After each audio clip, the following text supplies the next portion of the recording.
Pabili po na. Pabili po ako. Ano ba? Huwag kayong magtulakan, ano ba? Huwag niyo ipagsiksikan yung sarili niyo, huwag niyo ipagpilitan yung sarili niyo sa mga taong lulukuhin lang din kayo, di ba, Rachel? Pabili pong turon. Ilan? Isa lang po. Isa. Buti ka pa, Iho, no? Marunong ka makontento sa isa. Yung iba dyan, kaya ipagsabay yung lima, di ba, Rachel? Sabi ko na. Be, kung gusto mo na pumunta ka sa bayo ko. Po, magkano po yung bond paper niyo? 10. Ay, sobrang mahal naman po. Oo nga, no? Ang mahal. Ano yan? Wow, nagrereklamo ka kasi sobrang mahal. Alam mo, dapat magpasalamat ka kasi sobrang mahal. Ako nga, hindi ako minahal eh. Never akong minahal. Ginamit lang ako.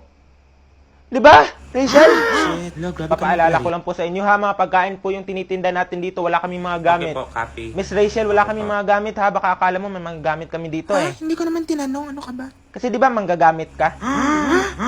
Kumusta ka na? Okay lang, ikaw, kamusta ka na? Eto. Okay lang. May sasabihin lang ako. Rachel, mahal pa rin kita. Rachel, balikan mo na ako, please. Rachel, ibibili ko sa'yo lahat. Ililibre ko buong sem yung recess mo dito, Rachel. Please lang. May turon po ba kayo? Wala na!